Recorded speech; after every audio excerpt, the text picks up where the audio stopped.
evolución de la cuenca del río Guadalquivir y su impacto sobre las áreas costeras. Cuando quieran. Buenas tardes a todos y muchas gracias a la organización por haberme realizado esta invitación a dar una charla sobre, en este caso, algunos de los trabajos que estamos realizando, no tan relacionados propio con la gestión del río, pero que durante los últimos años hemos estado viendo que tiene mucho que ver la gestión del río como cuenca integral a la hora de realizar una correcta gestión de las áreas litorales. Sorry, I'm going to make the talk in Spanish, so if anyone have any question in English, it's okay at the end. Also, if you want to ask me in Italian, it's okay. In French, I have some difficulties. Okay, so la idea, empezamos a trabajar en estos temas en el grupo hace pocos años, a lo largo del último proyecto, y una de las cosas que nos asustó fue intentar abarcar una gestión con una cuenca de estas dimensiones, ¿no? Como ven ahí en el mapa, el río Guadalquivir atraviesa prácticamente toda Andalucía, pero afecta a otras regiones de España, y es una de las cuencas hidrográficas más grandes de España después de la del Ebro, prácticamente, tanto en caudal como en producción de sedimento y en zonas que atraviesa.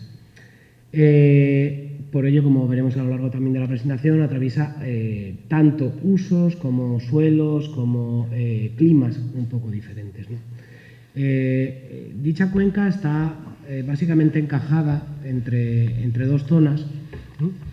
Que básicamente están compuestas al norte por Sierra Morena, es lo que muchas veces se da en llamar en geografía como la zona de meseta. Aunque es una zona de sierra, es una zona elevada, no adquiere las alturas del sistema montañoso que tenemos al sur, como es el sistema bético, donde de hecho alcanzamos las cotas y las altitudes más elevadas que tenemos en la península ibérica. Y en cualquier caso, entre esas dos grandes cotas, entre esa meseta, entre esa Sierra Morena y el sistema bético, nos encontramos con un gran valle encajado, con una topografía muy suave, que constituye básicamente por lo que se denomina la depresión del Guadalquivir, ¿no? Una depresión que abarca cientos de kilómetros y que, como se ve en la figura, tiene un desnivel bastante escaso, ¿no? A lo largo de toda la depresión, las cotas van a variar desde la desembocadura a esos 0 metros hasta los 400, y si queremos en las partes más interiores podemos llegar en torno a los 800, pero todo ello con una pendiente muy suave. Y con esta dirección que podemos observar aquí, ¿no? de esta dirección noreste-suroeste. En cuanto a los climas que les comentaba, pues también tiene una fuerte gradación en cuanto a climas, desde la zona de la desembocadura, donde nos encontramos ahora mismo en la provincia de Cádiz, aquí precisamente en Sanlúcar de Barrameda, donde tenemos un clima mediterráneo oceánico, pero de carácter bastante húmedo, como podemos comprobar en el día de hoy, y que tiene unas fuertes precipitaciones fundamentalmente en torno al invierno, en los meses comprendidos entre noviembre y febrero-marzo. En la primavera también solemos tener algunas precipitaciones, como se puede comprobar hoy, pero normalmente suelen ser de carácter más escaso, ¿no? Concentradas precisamente en ese periodo. En la parte alta del valle tenemos un clima mediterráneo continental. Eso significa que tenemos muy pocas precipitaciones, que, como se indica ahí, podríamos llamar veranos cálidos, pero bueno, yo los llamaría más bien veranos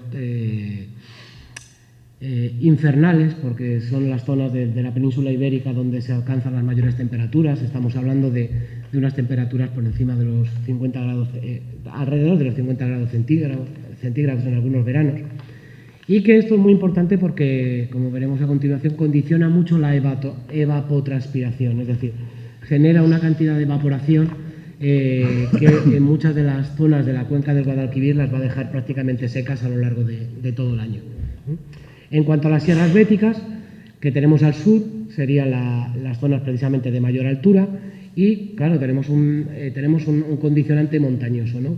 Lo que hace que tengamos nevadas invernales, que tengamos veranos mucho más cortos, que la evapotranspiración sea muchísimo menor y que, por otro lado, tengamos ese deshielo, ¿no? Que acompaña muchas veces a los caudales de los ríos que provienen de esa zona de la cuenca. Por último, ya tendríamos la zona de las depresiones intrabéticas, que estarían situadas en esta zona que vemos aquí, y donde tendríamos un clima muy extremo. Fundamentalmente podríamos hablar casi de un clima continental, donde tenemos unas lluvias muy escasas. Podemos hablar casi de un clima desértico continental, ¿no?, que está en esas pequeñas depresiones. En cuanto a la geología que nos encontramos en esta zona, pues tenemos una geología que en cuanto al valle y a la zona del norte es más o menos simple. La zona de Sierra Morena estaría de cara un poco a lo que nos interesa, que es la producción de sedimentos. Estamos hablando de una zona granítica, en algunas zonas encontramos basaltos. En general podemos estar hablando de una geología básicamente dura, ¿no?, que es lo que va a controlar en muchos casos la formación de los ríos y la producción de sedimentos, que en líneas generales podemos considerar que de esta zona norte, de esta Sierra Morena, estamos hablando de unos sedimentos, una zona que es la mayor contribuyente en cuanto a sedimentos arenosos. Si nos ocupamos de la zona central, básicamente está compuesta por la depresión del Guadalquivir, por los rellenos del Guadalquivir, por tanto materiales básicamente sedimentarios. Y en la zona sur nos encontraremos con los sistemas béticos, ¿no?, tanto el penibético, lo que se va a llamar el penibético sería el prebético, y las béticas propiamente dichas, donde tenemos una geología muy compleja, una tectónica muy compleja, con afloramientos de muy diversos tipos, pero básicamente lo que estamos viendo son afloramientos de antiguos sedimentos miocenos plegados por la tectónica, y que básicamente nos están hablando de rocas de tipo sedimentario, ¿no? En este caso hay grandes zonas que van a estar formadas por materiales de tipo kárstico, lo que va a hacer que la contribución sedimentaria que tengan estas zonas sea bastante pobre, dado que el karst se disuelve, y que la poca contribución sedimentaria que tengan en cuanto a la carga sólida del río, en muchos casos va a ser fundamentalmente centrada en la formación de arcillas, ¿de acuerdo? Son las que se distribuyen ahí. En cuanto a la distribución de los ríos que abastecen esta cuenca, por un lado tenemos la margen izquierda, es decir, aquella que viene precisamente de la sierra, de las zonas béticas y del prebético. Son los ríos que van a tener un mayor recorrido. Normalmente son aquellos que van a tener mayor caudal. Entre ellos, de hecho, se encuentra el río Genil, que va a ser uno de los principales afluentes. Atraviesa, tras salir de las sierras, unas zonas de amplias campiñas, que también contribuyen a esa producción de sedimentos de tipo fundamentalmente arcillosos. Y como les comentaba, en cuanto al clima, el hecho de la diferente climatología que tenemos en esta Sierra Sur, que acompañen además la zona de campiñas que tienen ese clima mediterráneo moderado, que acompañe el hecho de que tengamos la contribución del deshielo durante la primavera y que, por otro lado, como comentaba también, tengamos grandes formaciones kársticas en esta zona, cuyos acuíferos también acaban contribuyendo a esa circulación de los ríos, hace que no presenten unos estiajes acusados. Es decir, son unos ríos que suelen tener caudal a lo largo de todo el año, con picos evidentemente durante el invierno. En cuanto a la zona de la margen derecha, lo que nos vamos a encontrar son ríos que, por un lado, van a estar mucho más encajados, fundamentalmente por las características de la geología que nos encontramos en esa zona de Sierra Morena. Son unos ríos que van a tener menor recorrido. Son unos ríos que van a tener un acusado carácter estacional. En muchos casos vamos a tener veranos en los que muchos de estos afluentes van a estar secos o prácticamente secos, y que pueden tener un acusado carácter torrencial, ¿no?, que durante épocas como un día como el que estamos viendo hoy, estos ríos, tras pasar un invierno seco, como el que hemos tenido también este año, pueden haber tenido de repente una crecida súbita, lo cual favorece mucho, en algunos casos, la producción de sedimentos. Pero, como les decía, fundamentalmente son sedimentos que van a estar relacionados con la parte más limosa, arcillosa, con las partes más finas de la contribución a la carga sólida de los ríos. Bien, una vez que llegamos a la costa, lo fundamental a la hora de identificar toda la costa del Golfo de Cádiz es que, dentro de una clasificación geomorfológica de forma vasta o burda, podríamos hablar que prácticamente toda la costa, desde la zona de Faro, Faro se encuentra aquí, desde la zona del Algarve medio hasta prácticamente la mitad de la provincia de Cádiz podríamos estar hablando de lo que se denomina como una costa arenosa baja. Además, una costa que ahora veremos la evolución, pero podríamos hablar de una costa madura o prácticamente senil, ¿no? Donde vemos que no hay grandes entrantes, no hay grandes bahías, no hay grandes ensenadas, no hay grandes estuarios, porque muchos de ellos ya están cerrados o colmatados, como ocurre, por ejemplo, aquí la ría de Faro, pero también la ría de Huelva, o fundamentalmente aquí el caso del río Guadalquivir, donde vemos esta zona húmeda que serían las marismas del Guadalquivir, y donde está prácticamente cerrado, ¿no? La evolución, la zona tectónicamente más o menos tranquila, ha permitido que el nivel del mar sea estable a lo largo de los últimos 6.000 años y que la contribución de los grandes ríos de esta zona, fundamentalmente Guadiana y Guadalquivir, hayan ido colmatando de sedimento todas estas zonas, ¿no? Centrándonos ya en lo que sería la costa de Cádiz, la más influenciada por los aportes del río Guadalquivir, lo encontramos aquí y nos encontramos que va a ser el río fundamental, aparte del Guadalete, pero tiene mucha mayor entidad, que abastece de sedimentos a toda nuestra costa. Veremos cómo vamos a tener que hablar de dos tipos de costa, ¿no? Una que empezaría más o menos en esta zona de aquí, a partir de Conil de la Frontera, hacia el sur de Conil de la Frontera, y que, como vemos, empiezan a aparecer aquí una serie de relieves relacionados precisamente con el sistema bético, y que lo que hacen es que tengamos una zona que, al igual que antes hablaba de que la zona más noroeste-oeste del Golfo de Cádiz estaríamos hablando de una costa senil o madura, en esta zona de Conil hacia el sur estaríamos hablando de una costa juvenil. ¿Por qué se denomina juvenil? Porque es una zona que es tectónicamente más o menos activa, es una zona que se está elevando con la presencia de estas sierras y hace que ese continuo acúmulo de sedimentos que van yendo colmatando las ensenadas, pues evidentemente no tenga el mismo papel que tiene en la zona más tectónicamente estable. Esta zona, como vemos, es una zona mucho más recortada, formada por ensenadas, y que, como veremos a continuación, la influencia de los aportes de los grandes ríos, en este caso el Guadalquivir o el Guadalete, no es importante. Es decir, los sedimentos que encontramos en la parte sur de la provincia fundamentalmente van a tener un origen marino, mientras que los sedimentos que nos encontramos en la zona que nos encontramos ahora van a tener un origen fluvial. ¿Qué características tenemos en esta zona y por qué los aportes nos van a venir precisamente de estos ríos, como decía, Guadalquivir e incluso Guadiana? Pues fundamentalmente porque es una costa azotada por vientos de levante y de poniente, ¿no? Estamos cerca del estrecho, los vientos aquí se aceleran y si viéramos una rosa de vientos tendríamos un 50% de contribución de ambos. Pero cuando estamos trabajando con oleaje, lo que ocurre es que tenemos que incluir una variable que nosotros denominamos fetch, y que esa variable lo que hace es contribuir a la importancia del oleaje.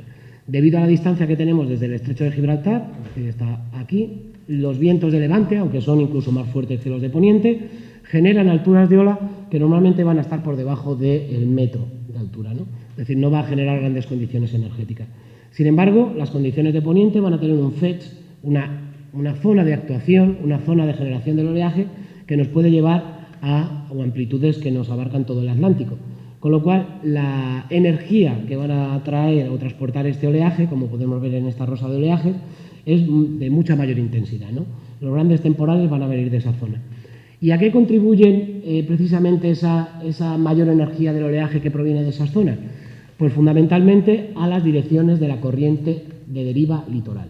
La corriente de deriva litoral, que va a ser la responsable de la redistribución de los sedimentos que nos encontramos en nuestra costa, haciendo que, evidentemente, los sedimentos que deposita el río Guadalquivir en su desembocadura, incluso el Guadiana, no van a quedar ahí, van a ser transportados en dirección noroeste-sureste, haciendo que sean las áreas fuente de sedimento para toda la costa de la provincia de Cádiz. La otra cuestión importante que tenemos aquí es las condiciones de marea. En las charlas anteriores, en las conferencias anteriores que hemos visto, hemos estado viendo la desembocadura del río Tévere, hemos estado viendo la zona de Fiumicino y estábamos viendo la formación de un delta. También he visto que había conferencias con respecto por ejemplo, al delta del Nilo. La diferencia que tenemos aquí es que no tenemos deltas. ¿Por qué no tenemos deltas? Porque nos encontramos con unas zonas mareales. La presencia de estas zonas mareales que encontramos aquí, fundamentalmente en la zona de la bahía, en la zona norte de Cádiz. Cuando llegamos a la zona del estrecho ya empezamos a estar en áreas micromareales, hacen que las desembocaduras fluviales, cuando tenemos esa deposición de sedimentos con toda esa carga sólida que transportan nuestros ríos, las corrientes mareales van a hacer que no queden depositados en la embocadura. Las fuertes corrientes que van a generar todos los días esa llenante, esa crecida de la marea que va a entrar dentro del propio río. Pensemos que en el Guadalquivir, por ejemplo, la marea va a llegar hasta Sevilla. Estamos hablando de ciento y poco kilómetros. Pero van a hacer que esos sedimentos se estén distribuyendo a lo largo de la boca del río, pero también cuando tenemos la vaciante, esos sedimentos son transportados fuera de la propia desembocadura. Y a partir de ahí ya son redistribuidos por el oleaje y fundamentalmente por la corriente de deriva litoral que lo va a ir trayendo a lo largo de la costa. Estas ideas de que esos sedimentos que transporta el Guadalquivir se transportan a lo largo de toda la costa de Cádiz, pues la estuvimos realizando en varios estudios realizados dentro del grupo de investigación y pudimos ver, por el contenido mineralógico, ¿no?, que es una huella al final de dónde proviene esa carga sólida, cómo muchos de los minerales pesados tenían mucho más que ver, los minerales pesados que aparecían a lo largo de la costa de la provincia de Cádiz, tenían mucho más que ver con la carga que podía traer el Guadalquivir, por las zonas geológicas que atravesaba el propio Guadalquivir, que con el Guadalete, que era el río más cercano que teníamos aquí. Pero también vimos cómo en época actual la contribución que presenta el río Guadalquivir, el río Guadalquivir pues no va a llegar a zonas mucho más al sur de la bahía de Cádiz.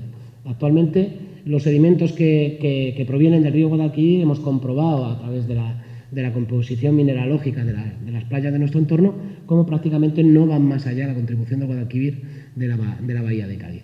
Pero en época pasada sí, en época pasada teníamos una mayor contribución de sedimentos, como ahora veremos, y además teníamos menos obstáculos en la costa que fueran, por así decirlo, capturando estos sedimentos, ¿no?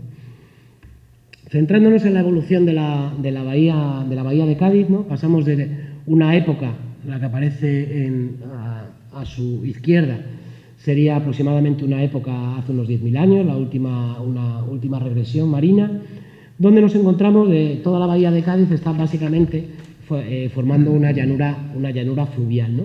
En esa llanura fluvial han visto que hemos puesto el río, si bien en principio debe ser el río Guadalete, tenemos algunas dudas de que en aquella época, incluso en esta zona, en la zona de la bahía de Cádiz, pudiera ser el propio río Guadalquivir el que desembocara, debido al tipo de sedimentos que hemos encontrado en algunas terrazas de esta época en zonas sumergidas actualmente, ¿no? A partir de esos 10.000 años, a partir de la última transgresión, nos encontramos ya, hablaríamos de los últimos 7.500 años, tendríamos una bahía completamente abierta, esta que vemos aquí, donde veríamos como las únicas zonas que aparecen emergidas serían algunos islotes, que básicamente estarían formados por la isla de León, algunos cerros e incluso la propia ciudad de Cádiz, la parte más antigua de la ciudad de Cádiz. A medida que fueron pasando los siglos, ¿no?, nos encontramos ya aquí, estaríamos ya hace unos 3.500 años, 3.000 años, estaríamos ya en época fenicia, nos encontramos ya como los sedimentos, y en este caso sí que son sedimentos del Guadalquivir completamente contrastados, vemos que van generando estas flechas litorales que van encerrando la bahía y van generando que a partir de ese momento se empiecen a generar las zonas de marisma, las zonas de humedales, y desembocamos en la época romana, donde ya tenemos unas zonas de humedales bastante bien desarrolladas, ¿no? Tenemos que, y ahora entraremos en ello, cómo durante esta época fenicia y romana empezamos a tener unas velocidades de colmatación muy elevadas que incluso en restos arqueológicos en la zona de Doña Blanca nos hablan cómo desde el primer poblamiento de la época fenicia a la última época de poblamiento la alimentación varió de una alimentación completamente marina a una alimentación estuarina, lo que nos indica que el ambiente que rodeaba esa zona de Doña Blanca cambió, y cambió evidentemente por cuestiones de colmatación. Por otro lado, en época romana vimos cómo hubo un fuerte desarrollo de la explotación de salinas, incluso la bahía de Cádiz, y que estuvo fuertemente condicionando también las velocidades de colmatación dentro de la propia bahía. Por último, cuando vamos ya llegando a una época actual, vemos cómo las velocidades de colmatación hace 300 años, 200, 300, 400 años, se disparan. Y vemos cómo la bahía, la reconstrucción que hemos hecho dentro del grupo de investigación, estaríamos hablando de una configuración muy similar a la actual y donde, en este caso, vemos cómo incluso en épocas anteriores teníamos una línea de costa progradada, es decir, más hacia el mar. En esta época la línea de costa ya ha retrocedido un poco, no a las posiciones que tenemos actualmente, pero vemos como la bahía prácticamente ya está colmatada, ¿no?, a lo largo de los últimos 200, 300 años, ¿no? Bien, ¿cómo hemos pasado un poco desde esa época fenicia romana, donde teníamos un estuario totalmente navegable hasta la ciudad de Jerez, hasta una época medieval donde prácticamente teníamos un estuario completamente colmatado? Pues fundamentalmente la contribución de todo esto ha sido acciones llevadas a cabo no en la costa, que estamos hablando, sino precisamente sobre la cuenca. Estas acciones sobre la cuenca que hicieron cambiar la configuración de un estuario abierto a la configuración que tenemos ahí a su izquierda, que es la configuración actual, fundamentalmente se ha debido a la actuación sobre la cuenca. En la época romana, ¿qué es lo que ocurrió? Fundamentalmente, perdón, en la época fenicia, ¿qué es lo que ocurrió? Fundamentalmente una deforestación unida a la minería. Una minería que no solo afectó al Guadalquivir, sino fundamentalmente a zonas como el río Tinto y el Odiel, a estuarios como el Guadiana también. Es decir, tuvimos una deforestación y una acción sobre el suelo que hicieron disminuir y en algunos casos hacer desaparecer totalmente la cobertura vegetal que tenían algunas zonas de algunos ríos cercanos a nuestra cuenca, ¿no? Eso generó una rápida colmatación que llevó a lo que les comentaba sobre, por ejemplo, la colmatación que tuvo el estuario del Guadalete en la época fenicia. En época romana, evidentemente, empezamos a tener una gran deforestación de todo el territorio destinada a la producción de grano. Esto fundamentalmente se vio a lo largo de todo el valle del Guadalquivir. Incluso se empezaron las primeras producciones de olivo, que hicieron quitar la vegetación natural de prácticamente o gran parte de la cuenca del Guadalquivir, haciendo que evidentemente hubiera una menor protección del suelo y generando una rápida producción de sedimentos que fueron colmatando todos nuestros estuarios, ¿no? También empezaron a haber técnicas de cultivo menos arcaicas que empezaron a hacer roturar mayores extensiones de terreno en menos tiempo, ¿no? Por otro lado, tuvimos también causas climáticas, ¿no? Y pues, como señalo ahí, en los siglos fundamentalmente XVI, XVII y en algunos casos en el siglo XVIII, tuvimos la presencia de gotas frías. Eso significaba que teníamos lluvias torrenciales con pocas coberturas de suelo que generaban una gran producción de sedimento.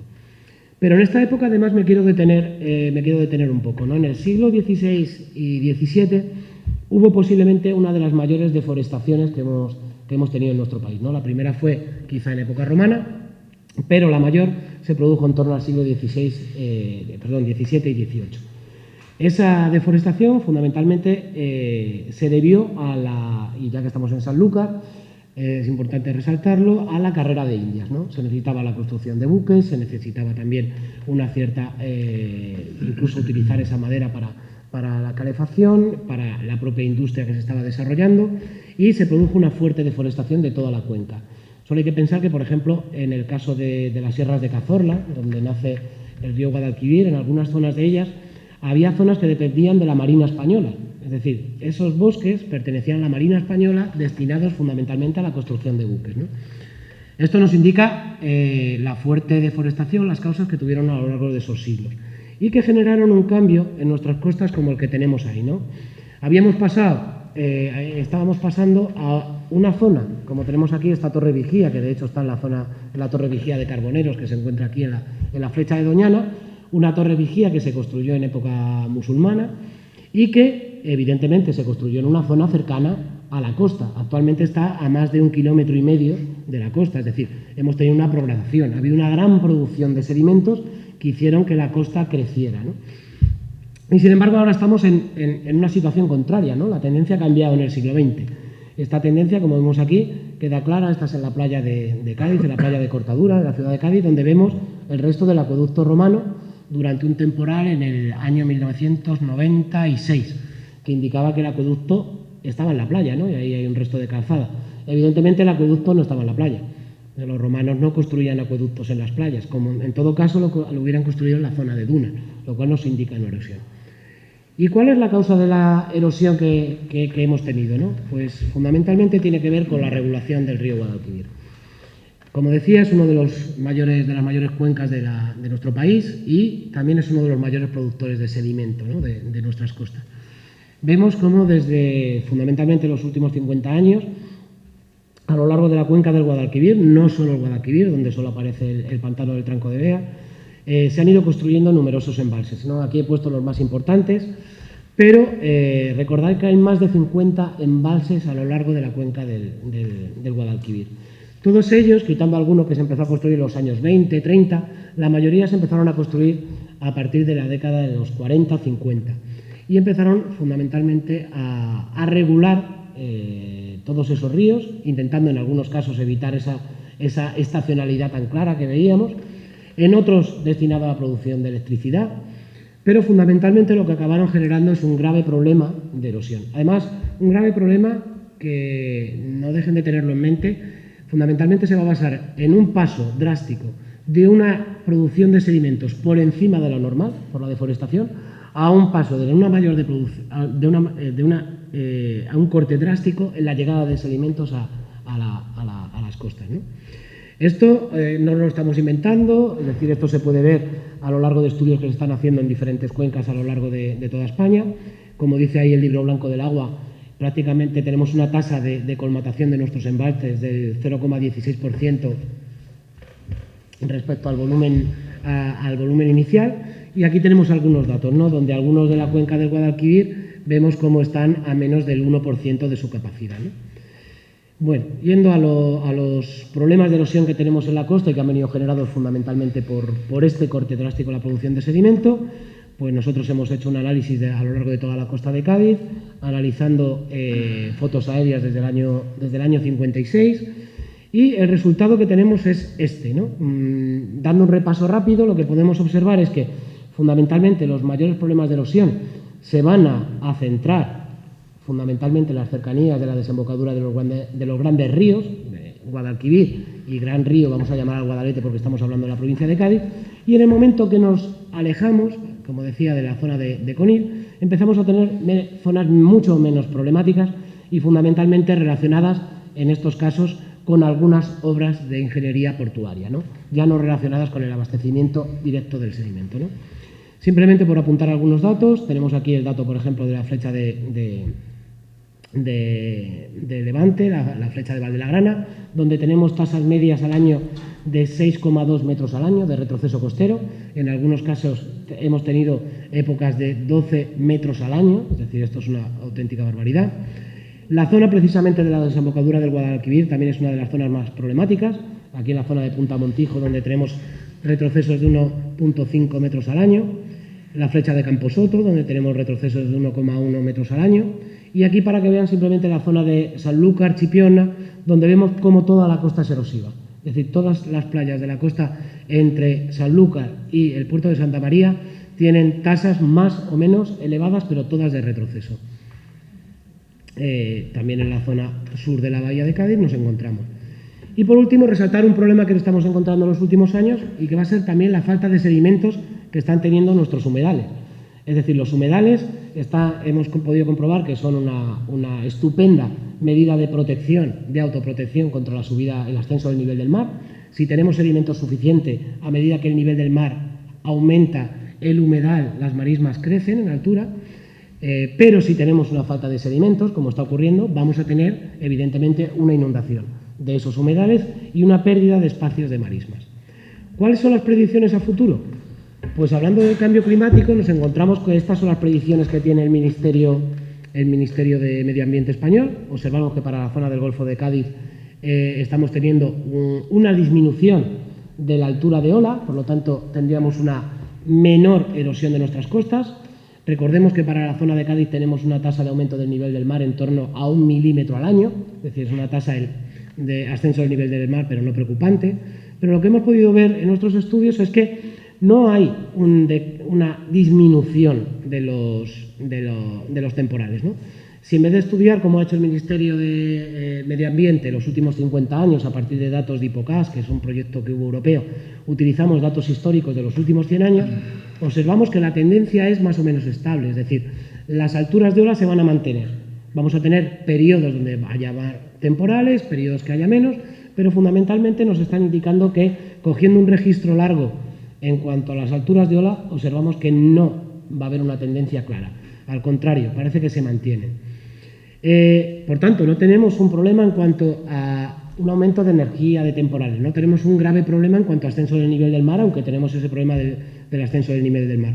¿Qué problema tenemos? Nosotros estamos viendo que fundamentalmente vamos a tener un problema en la regulación de la cuenca, ¿no? Aparte de las alteraciones de las zonas y la ocupación alta que tenemos en la zona de costa, ¿no? Pero centrados en el tema que nos trata hoy, vamos a tener un problema en la regulación fluvial.